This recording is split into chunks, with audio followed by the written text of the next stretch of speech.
నమస్తే, welcome to ANN debate time. నేను మీ లక్ష్మీ నాగ్ నరహరి శెట్టి. కాళేశ్వరం అవినీతిపై సిబిఐ ఎంక్వైరీ జరిపించాలని రాష్ట్ర ప్రభుత్వం నిర్ణయించింది. ఈ మేరకు అసెంబ్లీలో సీఎం రేవంత్ రెడ్డి వెల్లడించారు. పీసీ ఘోష్ కమిషన్ రిపోర్టుపై అసెంబ్లీలో 10 గంటల పాటు సుదీర్ఘ చర్చ అనంతరం సంచలన ప్రకటన చేశారు. కాళేశ్వరం కమిషన్ నివేదికలో ఎన్నో విచారమైన అంశాలు ఉన్నాయని, అంతర్రాష్ట్ర వ్యవహారాలు, కేంద్ర ప్రభుత్వ సంస్థలు ఉన్నందున సిబిఐ ఎంక్వైరీకి అప్పగిస్తున్నట్లుగా తెలిపారు. ఊరు పేరు అంచనాలు మార్చి దోచుకున్న వారందరినీ శిక్షించడానికే ఈ నిర్ణయం తీసుకున్నట్లుగా చెప్పారు. కాళేశ్వరం ప్రాజెక్టుపై ఎన్డీఎస్ఏ రిపోర్ట్ ఇచ్చింది. గత ప్రభుత్వాన్ని తప్పుపట్టింది. విజిలెన్స్, కాగ్ రిపోర్టులు కూడా గత ప్రభుత్వ పెద్దలను తప్పుపట్టాయి. జస్టిస్ పీసీ ఘోష్ కమిషన్ కూడా ఇదే చెప్పింది అని సీఎం తెలిపారు. అవినీతి అందరి పరులపైన కఠిన చర్యలు ఉంటాయని సీఎం రేవంత్ రెడ్డి స్పష్టం చేశారు. మరోవైపు 2 రోజుల పాటు రాష్ట్రంలో బీఆర్ఎస్ ధర్నాలకు సిద్ధమవుతుంది. కేటీఆర్ పిలుపు మేరకు ధర్నాలు, రాస్తారోకోలు, బైక్ ర్యాలీలకు బీఆర్ఎస్ సిద్ధమవుతుంటే అదే పార్టీకి చెందిన నేత కవిత వ్యాఖ్యలు బీఆర్ఎస్ను కలవరపాటుకు గురి చేస్తున్నాయి. తెలంగాణ రాజకీయాల్లో మరోసారి ఎమ్మెల్సీ కవిత హాట్ టాపిక్గా మారారు. బీఆర్ఎస్ నేతలు హరీష్ రావు, సంతోష్ రావులపై సంచలన వ్యాఖ్యలు చేశారు. ఆవిడ మీడియాతో మాట్లాడుతూ కాళేశ్వరం నిర్మాణంలో హరీష్ రావుదే కీలక పాత్ర అని, హరీష్ రావు, సంతోష్ రావు వెనుక సీఎం రేవంత్ రెడ్డి ఉన్నారని సంచలన ఆరోపణలు చేశారు. హరీష్ రావు, సంతోష్ రావు, మేఘ కృష్ణారెడ్డిల కక్కుర్తి వల్లే కేసీఆర్ ఆరోపణలు ఎదుర్కొంటున్నారని హాట్ కామెంట్స్ చేశారు. కాళేశ్వరం మీద సిబిఐ ఎంక్వైరీ వేస్తామని ప్రభుత్వం ప్రకటించినప్పటి నుంచి తనకు కడుపు రగిలిపోతుందని మండిపడ్డారు. ఎవరు చేసిన తప్పులకు, అవినీతికి నా తండ్రి కేసీఆర్ చిక్కుల్లో పడ్డారని ఆమె కీలక వ్యాఖ్యలు చేశారు. అంతేకాదు, తాను ఇప్పుడు చేసిన వ్యాఖ్యలకు కౌంటర్గా బీఆర్ఎస్ నేతలు మీడియా ముందుకొచ్చి చిల్లర కామెంట్స్ చేస్తే ఊరుకోనని, సోషల్ మీడియాలో ట్రోల్స్ చేస్తే తోలు తీస్తానంటూ ఆమె స్ట్రాంగ్ వార్నింగ్ ఇచ్చారు. పార్టీకి నష్టం జరుగుతుందని ఇన్ని రోజులు హరీష్ రావు, సంతోష్ రావుల పేరు బయటకు తీసుకురాలేదని, ఇప్పుడు కూడా బయటకు చెప్పకపోతే ప్రజలు కేసీఆర్ను తప్పుగా అనుకునే అవకాశం ఉంది కాబట్టే చెప్తున్నారని తెలిపారు.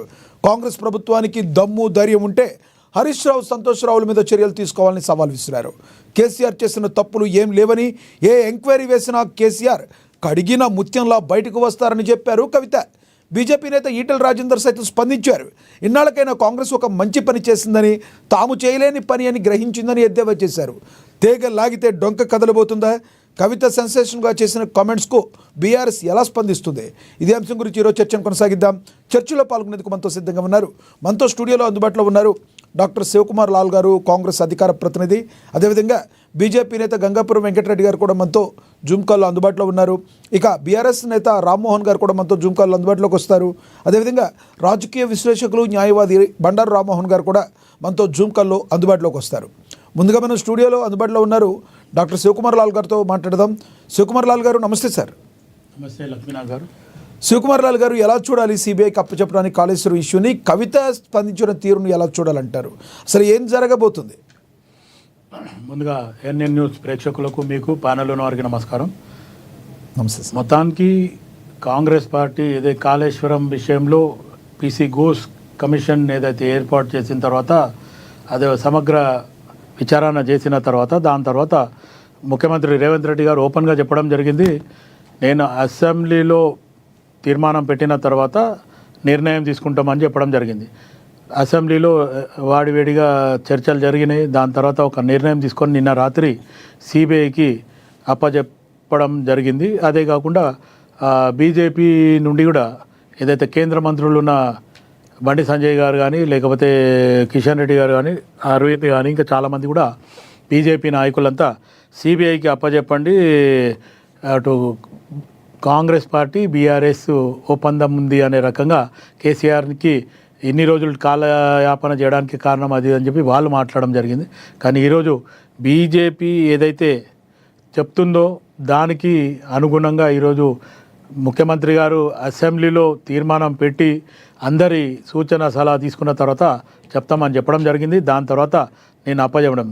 కానీ గతంలో మనం ఇదే విధంగా చూస్తే ఈరోజు మాట్లాడుతున్న ఈటెల రాజేందర్ గారు కానీ, లేకపోతే బండి సంజయ్ కానీ, ఇటు కిషన్ రెడ్డి గారు కానీ, గతంలో కేటీఆర్ పోయి మన అమిత్ షాని కలిస్తే ఇటు కొండా విశ్వేశ్వరరెడ్డి గారిని, వివేక్ని, రాజగోపాల్ రెడ్డి గారిని, వీళ్ళు అపాయింట్మెంట్ ఉండి వీళ్ళని పక్కన పెట్టి కేటీఆర్కి అపాయింట్మెంట్ లేకుండా పిలిచి మాట్లాడినరు అనే రకంగా అప్పట్లో వాళ్ళే వచ్చి ఇది కేటీఆర్ మధ్యన అమిత్ షా మధ్యన ఏదో ఒప్పందం ఉంది, అది జరిగినందుకే మళ్ళీ కేటీఆర్ కలిసి వచ్చిన తర్వాతనే ఈరోజు బండి సంజయ్ని అధ్యక్షునిగా తీసేసి మళ్ళీ కిషన్ రెడ్డి గారికి ఇచ్చింది అనేది కూడా మనం ఆ వాదన వినడం జరిగింది. కానీ ఆ పరిస్థితి పరంగా ఆలోచిస్తే ఈరోజు సిబిఐకి కూడా పంపించిన తర్వాత సిబిఐ కూడా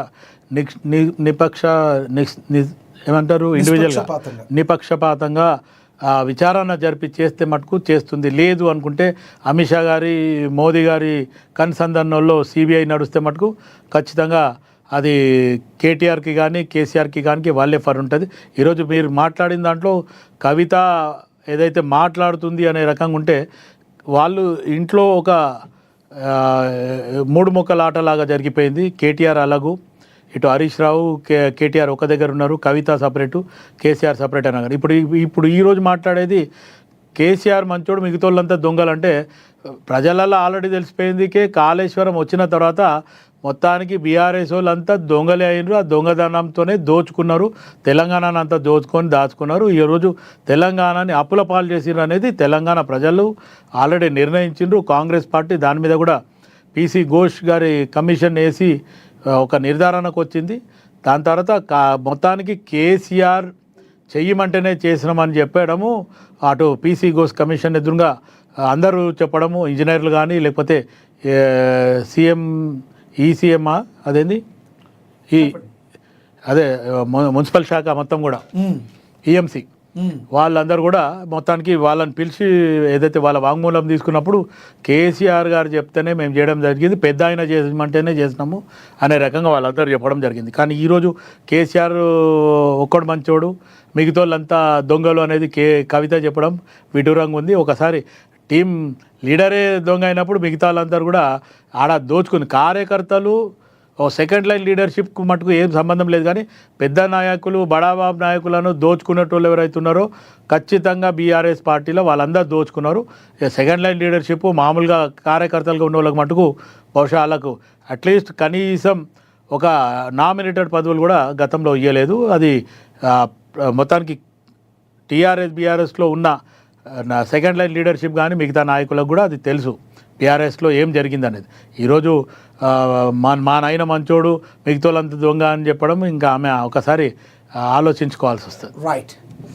రైట్ కాళేశ్వరం మీద సిబిఐ ఎంక్వైరీ వేయిస్తామని ప్రభుత్వం ప్రకటించినప్పటి నుంచి తన కడుపు రగిలిపోతుంది అని మాట్లాడారు కవిత గారు. ఓకే, మనతోటి జూమ్కాలో అందుబాటులో ఉన్నారు గంగాపురం వెంకటరెడ్డి గారు, ఆయనతో మాట్లాడదాం. బీజేపీ నేత వెంకటరెడ్డి గారు నమస్తే సార్. వెంకటరెడ్డి గారు చెప్పండి సార్. సిబిఐకి కేసు అప్పచెప్పడానికి కాంగ్రెస్ పార్టీ అప్పచెప్పడానికి ఏ రకంగా చూడాలి? కవిత అయితే స్పందించారు, బీఆర్ఎస్ నేత కవిత. దీనికి హరీష్ రావే కర్త కర్మక్రియ సంతోష్ అని చెప్పారు. ఎలా చూడాలంటారు? ఇప్పుడు ఒకటే మిత్రమా, ఇప్పుడు లైవ్లో ఉన్నటువంటి మిత్రులందరూ కూడా నమస్తే. గత కొంతకాలంగా కొన్ని సంవత్సరాలుగా కాళేశ్వరం మీద ఆరోపణలు వస్తున్నాయి, అవినీతికి సంబంధించిన ఆరోపణలు వస్తున్నాయి. దాని డిజైను, రీడిజైను, నిర్ణయాలు, నిర్మాణము, దాని నాణ్యత, డిసిషన్స్ ఎవరు తీసుకుంటున్నారు, ఏ లెవెల్లో జరుగుతున్నాయి, టెక్నికల్గా సాంకేతికంగా అనేక సమస్యలు దాంట్లో వస్తున్నటువంటి పరిస్థితి మనం చూడడం జరిగినటువంటి మాట వాస్తవం. అన్ని రాజకీయ పార్టీలు కాంగ్రెస్ కానివ్వండి. మీ వాయిస్ మ్యూట్లో ఉంది సార్, వాయిస్ మ్యూట్లో ఉన్నట్టుంది. వెంకటరెడ్డి గారు మీ వాయిస్ మ్యూట్లో పడింది చూడండి, please check it once. Venkatareddy గారు, ఎస్ వెంకటరెడ్డి గారు మీ వాయిస్ మ్యూట్లో ఉంది. మరి కాసేపు ఆగి తీసుకుంటాను మిమ్మల్ని, ఒకసారి సరి చూడండి మీ వాయిస్ని. మనతోటి బీఆర్ఎస్ నేత రామ్మోహన్ గారు జాయిన్ అయ్యారు, ఆయనతో మాట్లాడదాం. రామ్మోహన్ గారు నమస్తే అండి. రామ్మోహన్ గారు సిబిఐకి అప్పచెప్పారు కాళేశ్వరం ఇష్యూని. మీ కల్వకుంట్ల కవిత స్పందించిన తీరేంటి? మరి ఏంటి ఆవిడ చెప్పిన మాటల్లో ఎంత వాస్తవం ఉంది? దీనికి కర్త కర్మ క్రియ అన్నీ కూడా హరీష్ రావు సంతోష్ అని మాట్లాడుతున్నారు, కడుపు రగిలిపోతుంది అంటున్నారు. చిల్లర వేషాలు వేయొద్దు, నన్ను ట్రోల్ చేస్తే తాట తీస్తానంటున్నారు కవిత. ఎలా చూస్తారు? కవిత మాట్లాడిన బయట ఒకటి మన దగ్గర ఉంది, ప్లే అవుతుంది, చూద్దాం, తర్వాత మీరు మాట్లాడతారు. కానీ కవిత గారు అక్రమాలు వినిపిస్తారనే విశ్వాసం మాట్లాడిన బయట ఒకటి ఉంది, అది ప్లే అవుతుంది, చూద్దాం. కేసీఆర్ గారి పేరు చెప్పుకొని అనేక రకాలుగా లబ్ధి పొంది వారు చేసినటువంటి అనేక చెత్త పనుల వల్ల ఇవాళ కేసీఆర్ గారి పేరు బద్నామయ్యే పరిస్థితి వచ్చింది. అయినా మళ్ళీ వాళ్ళనే మోస్తాం, అయినా మళ్ళీ వాళ్ళనే ముందుకు తీసుకెళ్తామని అనుకుంటే పార్టీ ఎట్లా ముందటికి పోతుంది? ఒక బిడ్డగా నిజంగా నేను బాధపడతా ఉన్నాను. ఇవాళ 5 సంవత్సరాలు ఇరిగేషన్ మంత్రిగా చేసినటువంటి హరీష్ రావు గారిది మేజర్ పాత్ర లేదా దీంట్లో? అందుకే కదా కేసీఆర్ గారు వారిని సెకండ్ టర్మ్లో తప్పించిండ్రు. ఈ మొత్తం కాళేశ్వరం ఎపిసోడ్లో కేసీఆర్ గారికి మరక అంటిందంటే 2-3 వ్యక్తులు కారణం. మాజీ రాజ్యసభ సభ్యుడు ఒకలైతే, హరీష్ రావు గారు ఒకలైతే, మేఘా కృష్ణారెడ్డి గారు ఇంకోటి, మేఘానో బోగానో ఏదో. ఈ పెద్ద పెద్ద కాంట్రాక్టర్లు అందరితో కుమ్మక్కై కేసీఆర్ గారు ప్రజల కోసం ఆలోచన చేస్తే, నీళ్ళ కోసం ఆలోచన చేస్తే, వీళ్ళు సొంత వనరుల కోసం, డెవలప్మెంట్ కోసం, ఆస్తులు పెంచుకోవడం కోసం ఆలోచన చేసి ఇవాళ మీ వల్ల రేవంత్ రెడ్డి లాంటి వ్యక్తి, తెలంగాణ ఉద్యమానికి సంబంధం లేని వ్యక్తి, కేసీఆర్ గారి కాలి గోటికి సరిపోని వ్యక్తి, ఆయన నిలబడి కేసీఆర్ గారిని చేయెత్తి చూపించి కేసీఆర్ గారి మీద సిబిఐ ఇవాళ నేను వేస్తా అని చెప్తున్నాడంటే కారణం ఎవరు దీనికి? నేను భరించిన. ఇదే హరీష్ రావు గారు, ఇదే సంతోష్ రావు గారు అనేక కుట్రలు చేసినా కూడా భరించిన. నా మీద ఓపెన్గా మీడియా మిత్రులందరితో రకరకాల మాటలు చెప్తే కూడా నేను భరించిన. నా పర్సనల్ అటాక్కి నేను ఎప్పుడు కూడా వాళ్ళను ఏమనుకోవాలి? మీ నేత కవిత గారు చేసిన వ్యాఖ్యలను ఏమనుకోవాలి? ఇప్పుడు ప్రజల్లో అందరికీ ఏ విధంగా వెళుతుంది? కవిత గారు చేసిన వ్యాఖ్యలు వారు వ్యక్తిగత. కవిత గారు బయట ఉన్న జాగృతి పని చేస్తున్నారు, వాళ్ళు కేసీఆర్ గారి నాయకత్వాన్ని బలపరిచారు, అంతవరకే మాకు సంబంధం. మిగతా అంతా ఆమె వ్యక్తిగత విషయం, మాకు కానీ పార్టీకి కానీ ఆమె కానీ మాకు ఎలాంటి సంబంధం లేదు. దాంట్లో మనం మాట్లాడక పెద్ద ఏం ఇది గమనించాల్సింది. రామ్మోహన్ గారు వ్యక్తిగత విషయం కాదు, పార్టీ ఎమ్మెల్సీ ఆవిడ, మీరు వ్యక్తిగత విషయాన్ని అనవద్దు. మరి ఆ రకంగా ఉన్న కవిత గారు మీ పార్టీలో ఇంపార్టెంట్ నేత మాట్లాడినప్పుడు మీ పార్టీ సమాధానం ఏం చెప్తుంది? ప్రజలకి సమాధానం ఏం చెప్తారు? మీరు కుట్ర జరిగిందని చెప్తున్నారు కదా. ఖచ్చితంగా అవసరమైన విషయం ఉంటే తప్పకుండా సమాధానం చెప్తాం, కానీ ఇష్టం వచ్చినట్టుగా మాట్లాడితే సమాధానం చెప్పాల్సిన అవసరం మాకు లేదు. ఇప్పుడు జరగాల్సింది ఏంది? కేసీఆర్ గారికి చెడ్డ పేరు వస్తుంది, కాంగ్రెస్ ప్రభుత్వం కక్ష కట్టి కావాలని కేసీఆర్ గారిని దోషిగా నిలబెట్టడం ప్రయత్నం చేస్తుంది. ఇందులో ముఖ్యంగా రేవంత్ రెడ్డి తీవ్రంగా విఫలమైపోయాడు. సిగ్గు శరవరం రేవంత్ రెడ్డికి ఉంటే ప్రజలందరూ క్షమాపణ చెప్పాలి. ఎందుకంటే ఈ కాళేశ్వరం పైన పీసీ ఘోష్ కమిషన్ వేసిండు ఆయన. మరి ఆయన వేసిన కమిషన్ మీదనే ఆయనకు నమ్మకం లేదు, కమిషన్ విలువనే లేదు. ఇప్పుడు టాపిక్ రామ్మోహన్ గారు టాపిక్ డైవర్ట్ చేయదు. ఎస్, రేవంత్ రెడ్డి గారు సిబిఐ కేసారా, అదేంటో తర్వాత చూద్దాం. అసలు కవిత గారు చేసిన వ్యాఖ్యల మీద మాట్లాడాలి మీరు. కవిత కల్వకుంట్ల కవిత గారు చేసిన వ్యాఖ్యల గురించి, సంతోష్ గారి గురించి, కేటీఆర్ గురించి, లేదంటే హరీష్ రావు గురించి మాట్లాడిన మాటల మీద మీరు స్పందించేది ఏంటి? కవిత గారి వ్యాఖ్యలు వాస్తవం ఉందంటారా? అది చెప్పండి ముందు. కవిత గారి వాక్యాలు వాస్తవం లేదు. కేసీఆర్ గారు గొప్పలన్న మాట మాత్రమే వాస్తవం, అందులో మిగతా అంతా అబద్ధం. మరి ఎందుకు మీరు పార్టీ చర్యలు తీసుకోవట్లేదు? కేసీఆర్ గారు మరి ఎందుకు పార్టీ చర్యలు తీసుకోవట్లేదు? అలా మాట్లాడితే ఇంకొక కార్యకర్త అయితే మీరు ఊరుకుంటారా? దాడి చేస్తారు.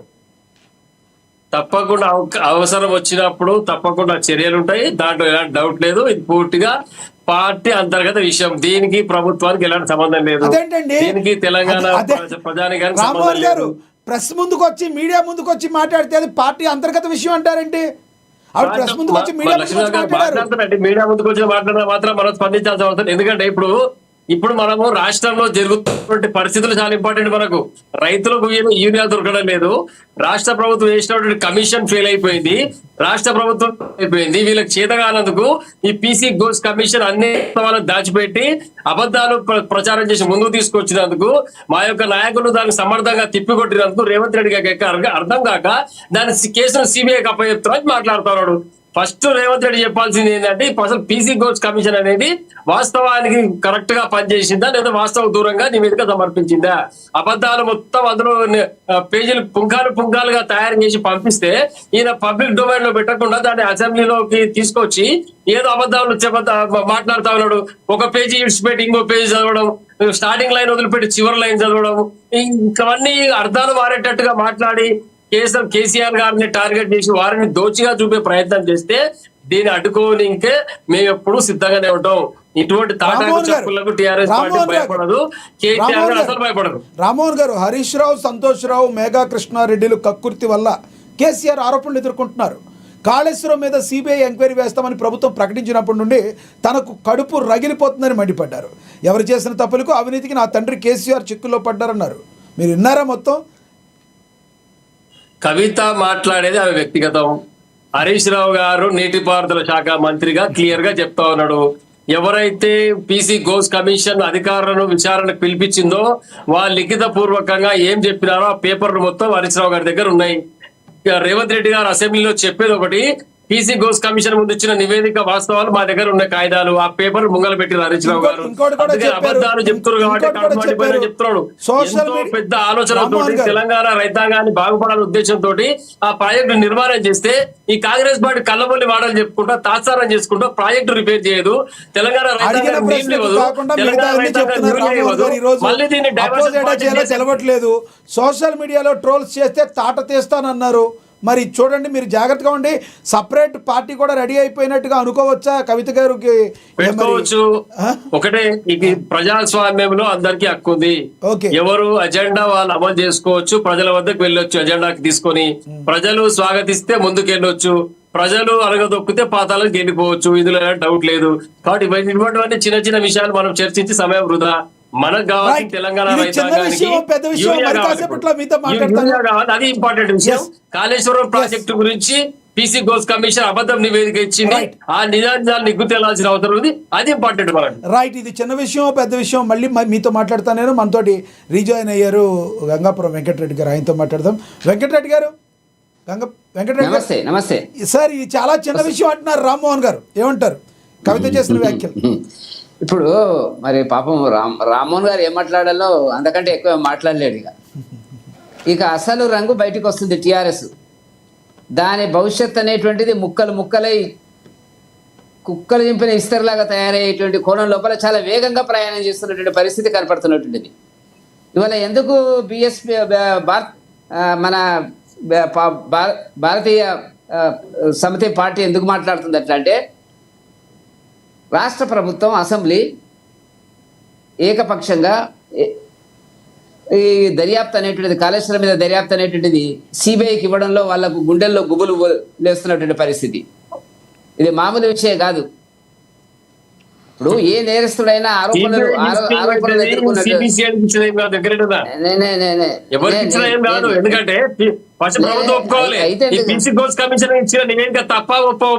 ముందుకు సాగాలి. ఇప్పుడు పీసీ ఘోష్ కమిషను ఒక న్యాయమూర్తి, మాజీ న్యాయమూర్తి ఇచ్చినటువంటి రిపోర్ట్ అది. ఇవాళ ప్రజలు ఎవ్వరు కూడా మీరు అవినీతి చేయలేదు దాంట్లో అని అనుకుంటలేరు. వచ్చిన ప్రాబ్లం వల్ల అదే మీకు వచ్చింది. అన్ని రకాలుగా ప్రజలు దోపిడీ చేసిండ్రు తెలంగాణను. కేసీఆర్ అనేటువంటిది ఇలా అన్ని ఆ కుటుంబం మొత్తం అనుకున్నది కాబట్టే మిమ్మల్ని ఎక్కడ పెట్టాలో అక్కడ పెట్టిండ్రు. దాని వాస్తవాలు మనం గమనించాల్సిన అవసరం ఉంది. సరే, మీరు రాజకీయాల కోసము మీరు సమర్థించుకుంటే సమర్థించుకోండి. ఇవాళ మీరు బయటికి రాలేరు, లోపలికి పోలేరు, అసెంబ్లీకి రాడు, మాట్లాడాడు, చేయడు. ఇవాళ ఆఖరికి వచ్చే వరకు ఏంటంటే హరీష్ రావు మీద ఆరోపణలు చేస్తుంది కవిత గారు. ఆమె మీద ఉన్న కేసులు ఆమెకున్నాయి. ఆమె జైలుకి వచ్చిన సందర్భం ఆయన పోయిచ్చింది. ఇంకా ఎవరెవరు పోతారో చూడాలి ఇప్పుడు. ఇది జరిగినటువంటి పరిస్థితి వల్ల. కాబట్టి వల్ల సిబిఐ ఎంక్వైరీ అనేటువంటిది తప్పకుండా జరగాల. అవినీతి, కాళేశ్వరంలో జరిగిన అవినీతి బయటికి రావాలా. ప్రజాధనాన్ని దుర్వినియోగం చేసినటువంటి వ్యక్తుల మీద కేసులు ఉండాలా. రేవంత్ రెడ్డి గారు మంచి ఉద్దేశంతో చేసినాడా, చెడ్డ ఉద్దేశంతో చేసినాడా, ఆయన చేయలేనటువంటి ఒక పరిస్థితి లోపల ఇలా సిబిఐకి అప్పయ్యపడం అనేటువంటిది భారతీయ జనతా పార్టీ మొదటి నుంచి కోరుకుంటున్నది, డిమాండ్ చేస్తున్నటువంటి పరిస్థితి. దానిలో ఏం సందేహం లేదు. కాబట్టి నిర్దోషిగా కేసీఆర్, అతని సభ్యులు, పార్టీకి సంబంధించిన వాళ్ళు బయటకు వస్తే సంతోషమే. అంత సులభంగా లేదు కేసు. ఇవాళ జస్టిస్ ఘోష్ కమిషన్ ఇచ్చినటువంటి రిపోర్టు జరిగితే మీరు అనొచ్చు రాజకీయాలు ఉన్నాయి దీంట్లో, మేమేం చేయలేదు అని ఎవరైనా అంటారు. అంతే, అంత సులభమైన కేసు కాదు ఇది. భవిష్యత్తులో ఇప్పుడు స్టార్ట్ అయింది. వల్ల కవిత గారు నేరుగా ఆరోపణలు చేసింది. అది అంతర్గత విషయం అయితే కావచ్చు కాక, ఆమె కేసీఆర్ చాలా మంచివాడు, సంతోష్ రావు, హరీష్ రావు వీళ్ళు కలిసి చేసినారు మెగా కృష్ణారెడ్డి అని చెప్తున్నారు. 11 సంవత్సరాలు 10 సంవత్సరాలు ముఖ్యమంత్రి గారు కళ్ళు మూసుకొని ఏం చేస్తున్నాడు? ఏం జరుగుతుంది? ఎందుకు యాక్షన్ తీసుకోలేదు? నిన్న ఎందుకు మాట్లాడనిచ్చినాడు అసెంబ్లీలో? ఇంకోరో మాట్లాడవచ్చు కదా. కేటీఆర్ గారు, కేసీఆర్ గారు, కవిత మాత్రం ఏమీ అవినీతికి సంబంధం లేదంటున్నారు వాళ్ళు. ఒక కుటుంబాన్ని రక్షించుకునే క్రమం లోపల ఇలా హరీష్ రావును బలిపశువు చేస్తున్నారు. కాబట్టి బీఆర్ఎస్ పార్టీలో తీవ్రమైన ప్రకంపనలు జరగబోతాయి. దాని భవిష్యత్ ఏందన్నది అతి కొద్ది కాలం లోపలనే బయటకు వస్తుంది. అంటే వెంకటరెడ్డి గారు ఇక్కడ ఇంకోటి మనం అనుకోవచ్చా, కవిత గారు తన మార్క్ రాజకీయాన్ని ఏమైనా కోరుకుంటున్నారు అనుకోవచ్చా? చూడొచ్చు ఆవిడకి ఈ మధ్య కాలంలో కనీసం బీఆర్ఎస్ కండువాను కూడా ఆవిడ కప్పుకోని పరిస్థితి. జాగృతి అంటూ సపరేట్గా ఆవిడ ఒక మెయింటైన్ చేసేటట్టు కనబడుతున్నారు. కొత్త కుంపట ఏమైనా పెట్టే అవకాశం ఉందంటారా? ఇప్పుడు వాళ్ళు సీఎం కూతురు, ఆమె 10 సంవత్సరాలు, కుటుంబ సభ్యులు, అన్ని కీలకమైన నిర్ణయాలలో ఆమె భాగస్వామ్యం ఉంది. రకరకాలుగా ఆదాయాలను, ఆస్తులను పెంచుకున్నారు. వాటిని ఖర్చు పెడతారు. ఇప్పుడు పార్టీ పెట్టడం అంత సులభమైనటువంటిది కాదు కదా. కాబట్టి వాళ్ళ మొత్తం టోటల్ ఎంక్వైరీలో ఆమె ఒక కేసులో దర్యాప్తులో ఉన్నది. ఇప్పుడు తండ్రి హరీష్ రావు, కేసీఆర్ ఆల్రెడీ కేసులలో ఉన్నాడు. లేనిదెవరు చెప్పండి? అక్కడ ఆ కుటుంబం మొత్తం మీద కేసులు ఉన్నాయి, దర్యాప్తులు ఉన్నాయి. ఎవరు మినాయింపు ఉందో చెప్పండి నాకు. నలుగురికి నలుగురు ఉన్నారు. ఆ మాటకు వస్తే సంతోష్ రావే ఉన్నట్టు లెక్క. డైరెక్ట్గా కేసులో లేడు, నిర్ణయాలన్నీ ఆయనకు తెలుసు. కాబట్టి ఏ ఆకాంక్షల కోసం తెలంగాణ ఏర్పడ్డదో, ఒక కుటుంబం పరిమితం చేసుకున్నారో మొత్తం రాష్ట్రాన్ని, పాలనని, ఆస్తుల్ని అన్నీ కూడా నిర్ణయాలు చేసి ఇలా ఒక టైం వచ్చింది. ప్రజలు అవినీతి చేసినటువంటి ప్రభుత్వాన్ని పక్కకు పెట్టిన తర్వాత అనేక ఎంక్వైరీలు జరుగుతున్నాయి. వీటి మీద యాక్షన్ వెంకటరెడ్డి గారు రేవంత్ రెడ్డి గారు బయట ఒకటి ప్లే అవుతుంది, ఒకసారి చూద్దాం. మాట్లాడేది కానీ మీరు రేవంత్ రెడ్డి గారు బయట ఒకటి ఉంది, ప్లే అవుతుంది. నేను ఆయన మాట్లాడింది. ఈ కేసును సెంట్రల్ బ్యూరో ఆఫ్ ఇన్వెస్టిగేషన్ కి అప్పగించడం సముచితము. అందుకే ఈ కేసు దర్యాప్తును సెంట్రల్ బ్యూరో ఆఫ్ ఇన్వెస్టిగేషన్ కు అప్పగించడానికి సభ నిర్ణయం తీసుకుంటున్నది తమ అనుమతితో అధ్యక్ష. ఎన్నో రకాల అంశాలు, విచారణ అర్హమైన విషయాలు ఇందులో ఉండడం వల్ల సిబిఐ ఎంక్వైరీకి మా ప్రభుత్వం ఆదేశాలు జారీ చేయనైనది. ఈ సభ దీన్ని ఏకగ్రీవంగా ఆమోదించి సిబిఐ ఎంక్వైరీలో ఊరు, పేరు, అంచనాలు మార్చి దోచుకున్న వాళ్ళందరినీ శిక్షించడానికి అవసరమైన నిజాయితీతో కూడుకున్న విచారణ జరగాలని ఆశిస్తూ తమరి దగ్గర సెలవు తీసుకుంటున్నా అధ్యక్ష. ఈ కేసును కాళేశ్వరం ప్రాజెక్టును సిబిఐకి అప్పగించారు. మీ అభిప్రాయం ఏంటి? మంచి పని చేసిండ్రు. వాళ్ళకు చేత కాదని తెలుసు, వాళ్ళ రిపోర్టు తడకని తెలుసు, వాళ్ళ రిపోర్టు నిలవదనేది వాళ్ళకి అర్థమైంది. కాబట్టి ఇవాళ వాళ్ళు డిజైన్ చేసుకోవడం కోసం ఈ పని చేశారు. ఏది ఏమైనప్పటికీ కూడా ఖచ్చితంగా సిబిఐ సంపూర్ణంగా ఎంక్వైరీ చేస్తాయి. మీ పార్టీ స్టాండ్ కూడా అర్థమవుతుంది. ఆహ్వానిస్తున్నారు సిబిఐకి అప్పచెప్పడాన్ని, చేత కాదని తెలుసు అంటూ మరి పరోక్షంగా మళ్ళీ కాంగ్రెస్ మీద విమర్శలు చేస్తున్నారు. ఎలా చూడాలి ఈ రెండు వ్యాఖ్యల్ని? వాస్తవమే కదా. ఇప్పుడు మేమేమంటున్నామంటే 20 మాసాలు టైం వేస్ట్ చేసిండు ఎవరు? రేవంత్ రెడ్డి గారు. 20 మాసాల క్రితమే సిబిఐకి అప్పచెప్తే ఇప్పటికి సుమారుగా ఒక రిపోర్ట్ వచ్చేది, ఏదైనా యాక్షన్ తీసుకోవడానికి అవకాశం వచ్చేది. 20 నెలల నుంచి ఏం చెప్పినారు? సిబిఐకి అప్పచెప్తే మేము బీఆర్ఎస్ పార్టీ ఒకటే అనేటువంటి పద్ధతి లోపల మాట్లాడినారు ఎవరు? కాంగ్రెస్ నాయకులంతా. అది వాస్తవం కాదు. మరి ఇప్పుడు ఎందుకు ఎన్నికపోయినాడు? నిజానికి ఆయనకు కేసీఆర్ మీద యాక్షన్ తీసుకోవాలనేటువంటి దృక్పథం లేదు. కాకపోతే ఏం చేయాలో అర్థమైతే లేదు. ఇప్పుడు తప్పదు కాబట్టి ఆ కాగల కారం గంధర్వులు తీర్చినట్టుగా సిబిఐకి అప్పచెప్పడం జరుగుతున్నటువంటిది మంచిదే, చాలా మంచిది. నిర్ణయం జరగాల. భారతీయ జనతా పార్టీకి ప్రత్యక్షంగా సంబంధం ఉండదు. అదొక ఇండిపెండెంట్ జ్యుడిషియరీ సంస్థ. సర్వ హక్కులు ఆ బాధ్యతలు ఉన్నటువంటి అతి ఉన్నత ప్రమాణాలు నెలకొల్పేటువంటి సంస్థ కాబట్టి వెంకటరెడ్డి గారు దర్యాప్తు మరొక సంస్థ కొన్ని విమర్శలు ఆ వస్తున్నాయి. కోణంలో రానున్న రోజుల్లో దీన్ని సాకుగా తీసుకుని బీఆర్ఎస్ని బీజేపీ మీ కంట్రోల్లోకి తెచ్చుకుని ఇరువురు కూడా కాంగ్రెస్ మీదకు పోరాటానికి సిద్ధం కాబోతున్నారు. దీనిలో బీజేపీ మేజర్ పాత్ర పోషించి బీఆర్ఎస్ను సామంతరాజుగా పెట్టుకుంటుందన్న వస్తున్న వార్తల్లో ఏమన్నా కరెక్ట్ నిజం ఉందంటారా? ఇప్పుడు ఒకటండి, అవునన్నా కాదన్నా ఒకటి లక్ష్మీనాథ్ గారు, ప్రజల్లో బీఆర్ఎస్ పార్టీ అవినీతి చేసిందనే అభిప్రాయం ఉన్నది. మేము అందుకే వాళ్ళకు దూరంగా ఉంటున్నాం. ఇప్పుడు మేము వాళ్ళు కలిసే పరిస్థితి అసలు రాదు. ప్రజలకు మా మీద ఉండేటువంటి గౌరవం తగ్గిపోతుంది.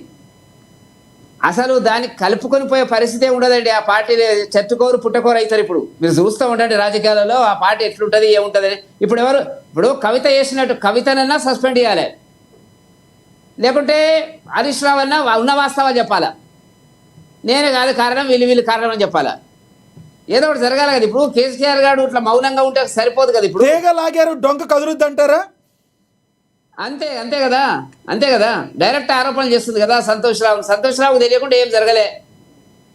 మరి కేటీఆర్ పేరు చెప్పడం లేదు. రైట్ వెంకటరెడ్డి గారు, వాళ్ళన్న ఆమె ఇద్దరు. ఎస్ వెంకటరెడ్డి గారు, మరి కాసేపట్లో మీ దగ్గరికి వస్తాను. మనతోటి న్యాయవాది రాజకీయ విశ్లేషకులు బండారు రామ్మోహన్ గారు జాయిన్ అయ్యారు. ఆయనతో మాట్లాడదాం. రామ్మోహన్ గారు నమస్తే సార్. రామ్మోహన్ గారు చెప్పండి, వినొస్తుందా? ఎస్ వినబడుతుంది.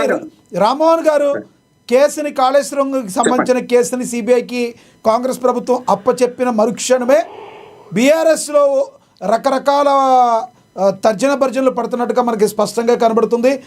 కవిత, జాగృతి నేత కవిత ఎవరైతే ఉన్నారో అదే పార్టీ బీఆర్ఎస్ చెందిన కవిత సెన్సేషనల్ కమెంట్స్ చేశారు రీసెంట్గా. ఇప్పుడే ఈ వ్యాఖ్యల్ని ఎలా చూడాలి? రానున్న రోజుల్లో బీఆర్ఎస్ పార్టీ ఎటువంటి పరిస్థితులు ఎదుర్కోబోతుందంటారు? ఒక రాజకీయ విశ్లేషకులుగా చెప్పాలి మీరు. లక్ష్మణ్ గారు, మీకు మిత్రుడు మనకు గారు, అట్లాగే వెంకటరెడ్డి గారు, మిత్రులు రామ్మోహన్ గారు, అందరికి నమస్కారం. సంబంధిత ప్రేక్షకులకు కూడా నమస్తే సార్. యాదవ కులంలో ముసలం పుట్టింది అనే దానికి సరిగ్గా ఉదాహరణ ఇప్పుడు ఇది జరుగుతున్నట్టు. ఎప్పుడు కూడా వ్యక్తి కంటే పార్టీ కంటే దేశం గొప్ప. స్పష్టంగా వెంకటరెడ్డి గారితో ఇప్పుడు బీజేపీ అంటే ఎవరైనా కరెక్ట్. పార్టీని విడిచిపెట్టి కత్తిస్వామి ఏం చేసినా కూడా వ్యక్తి కొద్ది రోజులు వెలుగులోకి ఉంటుంది. అంటే మనకు దర్యాప్తు కట్టే మంట అంటాం, కంది కట్టే మంటలు అంటాం. అంటే చింత కట్టే అయితే నిప్పులు ఉంటాయి, కానీ మామూలుగా పొరక ఉంటాం కదా, అది కాల్తే ఎన్ని రోజులు ఉంటుంది? మహా అయితే కొద్ది రోజులే, కొద్ది నిమిషాలు పండుతుంది. వాళ్ళ కవిత నేల విడిచి సాగు చేస్తున్నట్టు. కానీ ఆ మహాభారతంలో శ్రీకృష్ణ పరమాత్మకే తప్పలేదు. అవతారం చాలించే ముందు యాదవ్ అంటాం కదా, అట్లా తన సొంత కొడుకే తిరగబడి మొత్తం యాదవ్ కులాన్ని మొత్తం నాశనం చేసేసాడు. ఇవాళ కూడా ఏమంటా అంటే అడ్డాల వారి నాడు బిడ్డలు కానీ గడ్డాల నాడు బిడ్డలు కానీ పుత్ర ప్రేమ అంటే కుటుంబ ప్రేమ ఎక్కువ కేసీఆర్ గారు ఇవాళ కూలి పోతున్నాడు అంటున్నారు ఫామ్ హౌస్ లో. ఒక వంక కొడుకు, కూతురుకు, అట్లాగే అల్లుడు వీళ్ళందరి మధ్య నలిగిపోతున్నట్టు. కానీ తప్పేం కాదు, ఆయన దేవుడు అని నేను అంటలేను. ఆయన దేవుడు అని చెప్పిన దేవుని పక్కన దయ్యాలు ఉండవు. ఇప్పుడు మన బీఆర్ఎస్ పార్టీ కనుక రామ్మోహన్ లేకుంటే ఎవరు మాట్లాడినా కూడా ఆయన ఎటువంటి అటు తెలిపేస్తుంది కదా. జగదీష్ రెడ్డి మాట్లాడితే నీళ్లు పుట్టానే కనుక ఆమె వాటి మాటలను బట్టి వీలైనంత త్వరగా ఆమెను పార్టీ వదిలించుకుంటే పార్టీ బాగుపడుతుంది. పార్టీని సస్పెండ్ చేయక ఇంకా ఈ అంతిక్విటీ మెయింటైన్ చేసిన అనుకోండి, పార్టీ సర్వనాశనం అయిపోతుంది. ఈ మాట అంటున్నాను. ఎందుకంటే పార్టీలు ప్రజల నుంచి వస్తాయి. తెలంగాణ అత్యంత పోరాటం నుంచి ఉద్యమం. రామ్మోహన్ గారు, ఇక్కడ ప్రజల్లో కూడా ఒక ఆలోచన స్టార్ట్ అయ్యే అవకాశం చాలా ఫాస్ట్గా జరుగుతుంది అనుకోవచ్చా? ఎందుకంటే కల్వకుంట్ల కవిత మాట్లాడిన తర్వాత ఎటువంటి పరిస్థితుల్లో మిగతా బీఆర్ఎస్ నేతలు స్పందించకపోవటం కానీ, ఆమె పట్ల ఒక నిర్ణయం తీసుకోకపోతే ఇది చాలా దూరం వెళ్ళి ప్రజల్లోకి రాంగ్ స్టేట్మెంట్ కూడా ఇమీడియట్లీ వెళ్ళిపోయే అవకాశం ఉందంటారా? ఒకవేళ అది నిజమైతే ఒక ఆళ్ళ పార్టీ పరంగా. లక్ష్మణ గారు ఇప్పటికే వెళ్ళిపోయింది. కవితను ఎందుకు పేరు చేస్తున్నారు పార్టీ? ఇంకా ఆయన కూడా ఎందుకు కోరుకుంటున్నారు? బొమ్మలు లేక బొగ పెడుతుంటే ఆమె ఇట్లాగా బొగబెడుతుంటది. మొన్నటిదాకా చూసాం కదా, మళ్ళీ అమెరికా పోయినప్పుడు మొదటిసారేమో మనకు లేఖ లీకేజ్. స్పష్టంగా కవితను అంటున్నా, లేఖ లీకేజ్ అంటే అయితే రాసిన నువ్వన లీక్ చేయాలి, లేకుంటే తీసుకున్న తండ్రి లీక్ చేయాలి. తండ్రి తీయడం నేను అంటున్నా. మూడోది ఏంటి, ఎవరితో పంపినా వాళ్ళని లీక్ చేయాలి. ఈ ముగ్గురు కాకుండా అదేందో పెద్ద బ్రహ్మ పదార్థం లాగా, అదేందో రహస్యం లాగా, చిదంబరం రహస్యం లాగా ఎవరు లీక్ చేసింది ఎవరు తినని మీరు అడగడం ఏంటిది? ఒకటి. రెండవది, మొన్నటికి అమెరికా పోయినప్పుడు వీళ్ళు కూడా పోగొట్టున్నారు కదా. మనం చర్చించి రామ్మోహన్ గారు ఇక్కడ ఒక ప్రశ్న, మనం చర్చించినంత ఈజీ కాదేమో, 1,00,000 ఆధారాలు ఏమన్నా ఆవిడ దగ్గర ఉండి ఉండొచ్చు కదా, అందుకనే ఏం చేయలేకపోతుందేమో బీఆర్ఎస్. ఇంకా ఇంతకంటే ఏం చేస్తుంది? ఇప్పుడు ఇంతకంటే ఇంకా పార్టీకి నష్టం ఏం చేస్తుంది? హరీష్ రావును మొన్న దాకా అన్నా చెల్లెల పంచాయతీ, ఆస్తి పంచాయతీ, పదవుల పంచాయతీ అది పోయింది. ఇప్పుడు అవినీతి పంచాయతీ మొదలైంది. అవినీతిలో వాటా తనకు దక్కలేదా, ఇవన్నీ ఉంటాయి కదా. ఇప్పుడు ఏమైందంటే రెంటా చెడ్డర్ ఎవడి కాదు, మూడింట చెడ్డర్ ఎవడిగా మారిపోతుంది. నాకనేమో బీజేపీ మీద ఎక్కువ పెట్టిన బాగా తండ్రి మీద పెట్టుకుంటూ తండ్రి చుట్టూ దయ్యాలు ఉన్నాయన్నది. అంతే దయ్యం అని నేను అంటున్నాను. తండ్రి చుట్టూ దయ్యాలు ఉన్నాయంటే దయ్యాలు పక్కన పెట్టుకుంటూ దేవుడు అయితే కాదు కదా. దేవుడు వస్తే దయ్యాలు పారిపోవాలి. నీ తండ్రి దేవుడు అయింది, తండ్రి పక్కన దయ్యాలు ఉంటే ఆ దయ్యాలను పారదోలకుండా ఉంటాడంటే ఆయన కూడా దేవుడు కాదు కదా, నెంబర్ 1. రెండవది, మొన్నటి దాకానేమో బీజేపీ టార్గెట్ చేసి ఏది ఇటు పార్టీని టార్గెట్ చేసుకో, బీజేపీతో కలుస్తామన్నారు, కలవడం ఇష్టం లేదు, నేను జైలుకి పోయినా సరే జైలు పోయినా కష్టపెట్టిన నాన్న అని చిన్నపిల్లలు ఏడుస్తారు చెప్తున్నట్టు అట్లా చేసింది. ఇప్పుడు రేవంత్ రెడ్డిని టార్గెట్ చేస్తుంది. అంటే కాంగ్రెస్ కు దూరమే, బీజేపీకి దూరమే, ఇటు పార్టీకి దూరమే, అంటే ఎటు కాకుండా పోద్ది కదా. అందుకని ఆమె బ్యాలెన్స్ ఆఫ్ కన్వీనియన్స్ తప్పినట్టున్నారు, ఒక రకంగా ఉన్మాద స్థితిలోకి వెళ్ళిపోతున్నట్టున్నాయి. నిజంగా ఏమైనా ఉంటే తండ్రితో మాట్లాడుకుంటే ఎవరొద్దు అన్నారు, తండ్రి దగ్గర రానిస్తలేదు. సమస్య ఎక్కడ వస్తుందంటే ఇవాళ నిజంగానే ఒక మహిళగా నేను ఆమె గౌరవిస్తూనే అప్పుడు చెప్పాను, చాలా రాజకీయాల్లో రాజుల కాలం నుంచి ఇవాళ దాకా మహిళలు అన్యాయం అయిపోతున్నారు. ఆవిడ ఇంకొక వ్యాఖ్య కూడా చేశారండి ఈరోజు రామ్మోహన్ గారు. బీఆర్ఎస్ నేతలు ఎవరైనా మీడియా ముందుకు వచ్చి చిల్లర కమెంట్స్ చేస్తే ఊరుకోను, సోషల్ మీడియాలో ట్రోల్ చేస్తే తోలు తీస్తాను కూడా వార్నింగ్ ఇచ్చారు. ఏం చేస్తుంది, మహాని ఢిల్లీ పుట్టు అంటది, అంతే కదా. అంతకనే ఏమంటది, ఇప్పుడు ఆమె ఎప్పుడు బాడీ షేమింగ్ పాల్పడ్డప్పుడు ఆమె మీద మేము మాట్లాడేటప్పుడు నేను తప్పు అన్నాను. అటువంటిది ఆమె బాడీ షేమింగ్ పాల్పడుతూ జగదీష్ రెడ్డి పట్ల ఏం మాట్లాడేది తప్పు కదా. అందుకని నేను ఏమంటున్నానంటే కవిత మార్గం ఎటు, కవిత పైన ఎటు ఆమె నిర్ణయం చేసుకోవాలి. అందుకని పార్టీ అండ పోయిన తెల్లారి రేపు మన రామ్మోహనే అంటాడు, రేపు పొద్దున కవిత పనికిరాని పొమ్మంటాడు. ఎందుకు అంటలేడు అంటే వాళ్ళ కుటుంబ వ్యవహారాలు పంచిపుచ్చుకుంటే మనకి ఎందుకు ఈ వాళ్ళంతా, స్వామి కంటే స్వామి భక్తి, రాజుకంటే రాజభక్తి ఎందుకు ఇచ్చారు అనే వాళ్ళు కొట్లాడుకొని చూద్దాంతి అని అనుకుంటున్నారు. పార్టీ నుంచి బహిష్కరించిన తెల్లవారి కవిత పరిస్థితి కుక్కకి విస్తీర్లాగా ఇచ్చేస్తున్నాడు. సమస్య లేదు. ఆమెను ఎవరు కేర్ చేస్తారు, ఎందుకు కేర్ చేస్తారు? ఒక్క పార్టీని సస్పెండ్ అని పొద్దున పరిణామాలు గమనిస్తున్న లక్ష్మణ గారు. సార్ ఇక్కడ ఇంకొకటి కూడా రామ్మోహన్ గారు మీరు కవిత పరిధి వరకే ఆలోచిస్తున్నారు. పార్టీకి బయటికి వెళ్ళిన మరుక్షణం అసలు బీఆర్ఎస్ పార్టీ పరిస్థితి ఎలా ఉంటుంది? అసలు బీఆర్ఎస్ పార్టీ కవిత బయటికి వెళ్ళిపోయినాడు ఖాళీగా ఊరుకుంటుందా? ఆవిడ మరిన్ని ఆరోపణలు, మరిన్ని ఆధారాలు బయట పెడితే ఆ పార్టీ పరిస్థితి అగమ్యగోచరం కాదా? లోపటుండి ఇప్పుడు ఇంటి దొంగ ప్రాణహాని అంటాం. ఇప్పుడు ఇంటిలోని పోరి ఇంటింత కాదయ్యా విశ్వదాభిరామ ఇంటిలోని పోరింది. ఇంటి దొంగ అంతకంటే ప్రాణహాని కదా. నేనేమంటున్నాను, ఇప్పుడు పోనీ ఇంట్లో ఉండి ఏమైనా గుప్పన్ మార్గంగా ఇవ్వను మొన్న దయ్యాలన్నప్పుడు దేవుడు దయ్యాలన్నప్పుడు వేరే కొంచెం అనుకుంటాం. ఇప్పుడైతే డైరెక్ట్ దిగింది కదా అని, బయట అంటే లోపల అంతే కదా. లోపల ఉంటే ఎక్కువ నష్టం చేస్తుంది. కనుక వాళ్ళ పొద్దున్న నుంచి ఫామ్ హౌస్ లో వేరే చర్చ జరుగుతుంది. ఇప్పుడు అది కూడా జరుగుతుంది. ఒకవేళ కేసీఆర్ గారు కనుక పుత్రికా ప్రేమను పక్కన పెట్టి ఆమె సస్పెండ్ చేయకపోతే పార్టీ నష్టమే. పోనీ అట్లాని పార్టీకి అకాయికలు అయిపోయి రేపటికల్లా బీఆర్ఎస్ పార్టీ మోసుకుంటారు అనేది అబద్ధము. ఇప్పుడు అన్ని పార్టీల్లో చూస్తున్నాం కదా, ఏదో ఒక రూపంలో. కాంగ్రెస్ లో అయితే రాబోయే శాసనసభ ఎన్నికల్లో రామ్మోహన్ గారు ఇంకొకటి కూడా ఉంది. రాబోయే శాసనసభ ఎన్నికల్లో కాంగ్రెస్ పార్టీకి తోడుగా జాగృతి మహిళా అధ్యక్షురాలు మరి కవిత, అదేవిధంగా బీజేపీకి వెనుకగా బీఆర్ఎస్ వెళ్తే ఎన్డీఏలోకి వెళ్ళే అవకాశం ఉందంటారా? ఈ రెండు పార్టీలే విడివిడిగా వెళ్ళే అవకాశం ఏమైనా ఉందంటారు, ఒకరికి తోడుగా ఒకళ్ళు? 2029-28 ఆఖరిలో ఎన్నిక జరగాలి. ఇంకా 3.5 ఏళ్ళు తక్కువ 3.5 ఎలక్షన్ జరగాలి.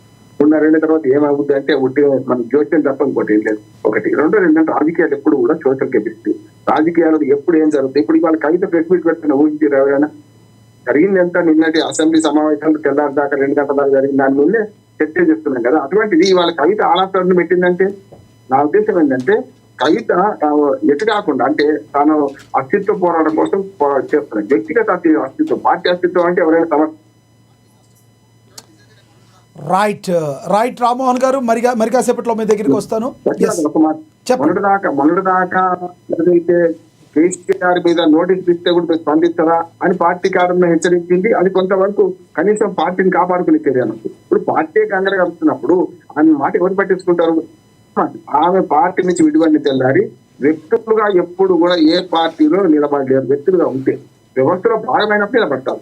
కవితను ఒంటరి చేసే క్రమంలో ఆమె సస్పెండ్ చేసే తెల్లారి కవిత వెంబడి జాగృతి కార్యకర్తలు కూడా ఉన్నారని పార్టీ నిలబడతారు. Yes. పార్టీ ఎప్పుడైనా ఉంటుంది. కాకపోతే బదనాలు అయినప్పుడు కొంత నష్టం జరుగుతుంది.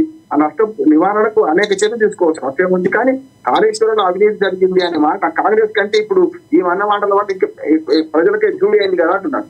రైట్ నేను రామ్మోహన్ ఒక మాట గారు, ఎస్ ముగిస్తాను. నేను ఎస్ మొత్తం ఒక మాట చెప్పండి. నేను చర్చ మొత్తంలో అజరుద్దీన్ చేసిన మా ప్రసంగం అద్భుతమైన ప్రసంగం అంటున్నాను. అజరుద్దీన్ మాటలకు గనక రేవంత్ రెడ్డి గారు సమాధానం చెప్పలేకపోయాడు. ఎందుకంటే అజరుద్దీన్ అనే పార్టీ బీజేపీ ఓ రకంగా, కాంగ్రెస్ ఓ రకంగా, బీఆర్ఎస్ ఓ రకంగా పార్టీ, అందులో కళేశ్వర పార్టీ ఏదో రకంగా. కానీ పార్టీ అండ్ పార్టీలు కానీ అజరుద్దీన్ మాటలు నిజాయితీగా మాట్లాడిండు. దానికి ఇప్పటికి కూడా సమాధానాలు రేవంత్ రెడ్డి చెప్పలేకపోయాడు, ఇటుపక్క వీళ్ళు కూడా చెప్పలేకపోయాడు. ఇప్పటికి నేనేమంటున్నానంటే కాళేశ్వరం అవినీతి ఉన్నది, అవినీతి పనులు ఎండగట్టాలి, అవినీతి పనులు జైలుకు పంపాలి. అది చేసే క్రమంలో సిబిఐకి అప్పచెప్పడం మంచి పని. ఒక రకమైన ఎక్కువ పై చేసి రేవంత్ రెడ్డి గారు అర్ధరాత్రి సక్సెస్ అయ్యిండు, దానికి పంపడం జరిగింది. ఒకవేళ ఈ సిబిఐ ఎలాంటి చర్యలు తీసుకోకపోతే మీ ఇద్దరు ఒకటే బదనాం చేయడానికి బీజేపీని ముక్కులోకి లాగిందని నేను అంటున్నాను. మాకు అప్పచెప్తే మేము చేస్తామన్నారు కదా, బీజేపీ ముక్కులోకి లాగిండు, ఏం నష్టం ఏం లేదు. ఇప్పుడు కూడా నా ఉద్దేశం సిబిఐ సరిగ్గా ఎంక్వైరీ చేస్తే అవినీతి పనులు అర్థం పట్టడానికి మంచిగా ఉంటుంది. కాకపోతే ఒక రకంగా ఈ విషయంలో కాంగ్రెస్ ఒక వ్యూహంగా చేసిన పని కాంగ్రెస్ ఒక పక్కంగా సక్సెస్ అయింది అనుకోవచ్చా ఈ విషయంలో? చివరికి అప్పచెప్పడంలో వ్యూహం. కానీ మొదట కాళేశ్వరం కమిషన్ ఏదో పొడి చేస్తుంది అనుకున్నారు కదా. నేను మొదటి చెప్తున్నాను, కాళేశ్వరం కమిషన్ ఏం చేయలేదు. మనమంటూ కొండను కానీ ఎలుకని కూడా వాటి లేదు అంటున్నాం. కాళేశ్వరం కమిషన్ ఏం చేస్తుంది? మన అజరుద్దీన్ చాలా స్పష్టంగా నేను గత నెల నుంచి ఏం చెప్తున్నామో అదే విషయాన్ని నేను గంట నలసేపు అదే మాట్లాడాను. రైట్ సార్, ఇవాళ కాళేశ్వరం కమిషన్ ఏం చెప్పండి సార్. రైట్ సార్, మరి కాసేపట్లో మీ దగ్గరికి వస్తా మాట్లాడతాను. మనం శివలాల్ గారితో మాట్లాడదాం. శివలాల్ గారు, చూశారు కదా ప్యానలిస్టులు మాట్లాడింది, మీరు ఏమంటారు? ఇది చాలా చిన్న విషయం అంటున్నారు రామ్మోహన్ గారు, ఏమంటారు మీరు? ఇప్పుడు తెలంగాణలో కాళేశ్వరం అనేది ఒక కూలేశ్వరం అనే రకంగా గతంలో కూడా చెప్పడం జరిగింది. అది బీఆర్ఎస్ నాయకులకి ఇది చిన్న విషయం అనుకుంటే ఇంతకుముందు నేను మాట్లాడినప్పుడు కూడా అదే చెప్పిన, మొత్తానికి పార్టీకి చెదలు పట్టినలాగా అయిపోయింది. ఎట్టి పరిస్థితుల్లో బీఆర్ఎస్ అనే పార్టీ రేపు ఉంటుందా ఊడుతుందా అది ఎవరికి తెలియని పరిస్థితి. కాకపోతే ఇంకొక పరిస్థితి ఏంటంటే ఇప్పుడు సిబిఐకి అప్పచెప్పమని చెప్పి కేంద్ర మంత్రులు మాట్లాడినారు కాబట్టి నేను గతంలో చెప్పినట్టు కొండా విశ్వేశ్వరరెడ్డి, రాజగోపాల్ రెడ్డి, తర్వాత వివేక్ వీళ్ళు చెప్పిన దాన్ని బట్టి చూస్తే కేటీఆర్కి అమిత్ షాకి ఏమన్నా ఇక్కడ గల్లీలో తిట్టడం, ఢిల్లీలో దోస్తానిలాగా లోపాయి ఒప్పందకారాలు ఏవైతే ఉంటే మటుకు ఖచ్చితంగా సిబిఐకి పోయిన తరే వీళ్ళ మీద అమిత్ షా గారు కానీ లేకపోతే మోదీ గారు కానీ దీని మీద చర్యలు ఏం పెద్దగా ఉండకుండా ఇప్పుడు రామ్మోహన్ రావు గారు అన్నట్టు కొండందవి ఎలుకలు పట్టిందని ఈడ కాదు ఆడ కూడా అదే అవుతుంది. ఒకవేళ ఖచ్చితంగా జస్టిస్ పీసీ ఘోష్ కమిషన్ నీకు ఒక నివేదిక తీసుకొచ్చింది. ఇంతకుముందు బీజేపీ నాయకులు వెంకటరెడ్డి గారు మాట్లాడుతూ కాలయాపన చేయడానికి ఇక్కడ అవకాశమే లేదు. కాంగ్రెస్ పార్టీ అధికారంలో వచ్చినప్పటి నుండి కూడా కాంగ్రెస్ పార్టీ మొత్తానికి అన్ని మంత్రిత్వ శాఖలో రివ్యూ మీటింగ్ చేయడము, పరిస్థితులను చక్కదించడం దీనికే సరిపోయింది. గతంలో మిగిలిన బడ్జెట్ రాష్ట్రం ఉంటే ఈరోజు అప్పుల రాష్ట్రం చేసేసి మొత్తానికి పార్టీని అంతా కుదేలు చేసి లేట్గా అయినప్పటికీ సిబిఐకి అయితే అప్పచెప్పారు. కంక్లూడ్ చేయండి, ఏం జరగబోతుంది అనేది మీరు ఏం చెప్తారు? ఒకటి ఏమంటే ముఖ్యమంత్రి గారు ఒకటే ఓపెన్గా చెప్పిండ్రు, కాంగ్రెస్ పార్టీ కానీ ముఖ్యమంత్రి రేవంత్ రెడ్డి గారు కానీ మేము కక్ష సాధింపు చెయ్యను, నా మీద వాళ్ళు ఎంత ఇబ్బందులు పెట్టినా, నేను డ్రోన్ ఎగిరేసినప్పుడైనా, నా బిడ్డ ఎంగేజ్మెంట్ పోనీయకపోయినా ఇవన్నీ కూడా నా మైండ్లో ఉన్నాయి. నేను అనుకుంటే బిడ్డ 24 గంటల లోపలేస్తే మిమ్మల్ని, కానీ కక్ష సాధింపు నేను చెయ్యను అనే రకంగా మాట్లాడడం జరిగింది. అదే కాకుండా ముఖ్యమంత్రి గారు దాంతోపాటు రేపు అసెంబ్లీలో తీర్మానం చేసిన తర్వాత అన్ని పక్షాలతో మాట్లాడి అందరితో ఒక నిర్ణయం తీసుకున్న తర్వాతనే ఏకపక్ష నిర్ణయం తీసుకొని పంపిస్తామన్నారు. ఇప్పుడు తీర్మానం చేసిన దాంట్లో ఓపెన్గా అందరూ ఒప్పుకున్నారు, సిబిఐకి పంపించండి చెప్పి ఆల్ పార్టీస్ పంపించడం జరిగింది. వచ్చే అసెంబ్లీ ఎన్నికల సంగతి తర్వాత రానున్న సంస్థాగత ఎన్నికలు ఒకవేళ జరిగితే దానిలో ఈ కవిత మాట్లాడిన వ్యాఖ్యల ద్వారా కానీ బీఆర్ఎస్కి ఏమైనా నష్టం చేకూర్చే అవకాశం ఉందంటారు? జరిగే అవకాశం ఒక్కటి గుర్తుపెట్టుకోండి, ఆల్రెడీ బీఆర్ఎస్ నష్టంలోనే ఉంది. ఆల్రెడీ బీఆర్ఎస్ ఇండైరెక్ట్గా మొన్న ఎంపీ ఎలక్షన్లనే వాళ్ళు నిలబడకుండా ఇప్పుడు ఆల్రెడీ స్ట్రాంగ్ ఉన్న బీజేపీ ఒక్క సీట్ గెలవాలి ఎంపీ అంటే ఆల్రెడీ వాళ్ళ లోపాయి ఒప్పందకారం ముందు అనేది కాంగ్రెస్ పార్టీ మొదటి నుంచి చెప్తుంది. మనం కూడా ఎన్నో డిబేట్లలో చెప్పడం జరిగింది. ఎమ్మెల్యే ఎలక్షన్లల్లో వాళ్ళకి మంచి రిజల్ట్స్ వచ్చినాక ఎంపీ ఎలక్షన్లో మొత్తానికి ఒక్క సీటు కూడా రాకుండా బీఆర్ఎస్కి రాలేదు అంటే వాళ్ళ ఓట్ ట్రాన్స్ఫర్ అయింది అనేది ఖచ్చితంగా మనం చెప్పడం జరిగింది గతంలో డిబేట్లలో. రేపు ఇప్పుడు కూడా రేపు జరిగేది అదే. లోకల్ బాడీ ఎలక్షన్లో వాళ్ళు మేము దమ్ము చూపిస్తాం, సత్తా చూపిస్తాం, లేకపోతే తాట తీస్తారు. నీ తాట తీయడానికి నీకు దమ్మే లేకుండా పోతుంది. రేపు నీ దగ్గర పవర్ ఉండదు. ఇప్పుడు మన అనలిస్ట్ రామ్మోహన్ రావు గారు అన్నట్టు పార్టీలకే ఇప్పుడు ఆల్రెడీ ఆమెకి సింగరేణి ఏదైతే గౌరవ అధ్యక్షురాలు పదవి ఉంటే అది కూడా పోయింది. ఇప్పుడు రేపు నెక్స్ట్ గిట్ట సస్పెండ్ చేస్తే నీ వెనకాల నిజంగా కూడా పవర్ ఉండదు. ఖాళీ దోచుకున్న డబ్బులు ఖర్చు పెట్టి ఏమైనా పబ్లిసిటీ చేసుకోవడానికి పనికొస్తుంది తప్ప నీకు పార్టీ అండ లేకపోతే నువ్వు ఫినిష్ అన్నట్టే. దాని తర్వాత నువ్వు దేవుడను దయ్యమను దాంతో నేను పొరపడదు. కవిత మాట్లాడిన మాటల్లో ఇప్పుడు సంతోష్ కావచ్చు, లేదంటే హరీష్ గారు రావచ్చు, వాళ్ళ మీద చేసిన వ్యాఖ్యలు ఎటువంటి అవకాశం ఉందంటారు? అసలు కరెక్ట్ అంటారు? ఖచ్చితంగా హరీష్ రావు ఏం శుద్ధపూస కాదు. హరీష్ రావు గతంలో 2004లో రాజశేఖర రెడ్డి గారి పీరియడ్లో ఎమ్మెల్యే కాకుండా ఆయన డైరెక్ట్ నామినేటెడ్ మంత్రి చేసిండ్రు, కేసీఆర్ పక్కన ఉండు కాబట్టి. ఆ తర్వాత కేసీఆర్ చెప్తేనే అది చేయడం జరిగింది. అప్పటి నుంచే ఆయనకి పార్టీల ఒక రకమైన పట్టు కానీ వాళ్ళ మంత్రుల మీదనే రాత్రి 12-1 గంటల దాకా నిఘా వేసాడు. సెక్రటరీలో వండుకునేటోడు, మాకు తెలిసిన విషయం.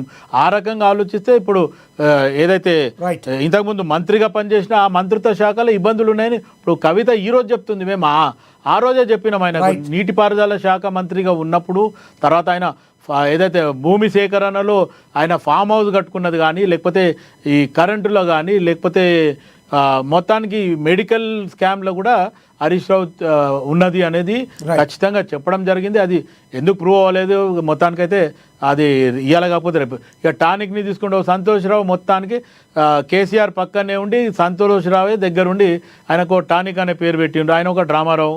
ఇప్పుడు మొత్తానికి ఈమె లిక్కర్ క్వీన్. మొత్తం ఆల్మోస్ట్ ఆల్ మొత్తం కుటుంబం అంతా ఈరోజు తెలంగాణ రాష్ట్రాన్ని అప్రదిష్ట పాలు చేయడానికి బీఆర్ఎస్ పార్టీ పూనుకుంది. రైట్, రామ్మోహన్ గారు కంక్లూడ్ చేయండి 2 minutes. బీఆర్ఎస్ రామ్మోహన్ గారు.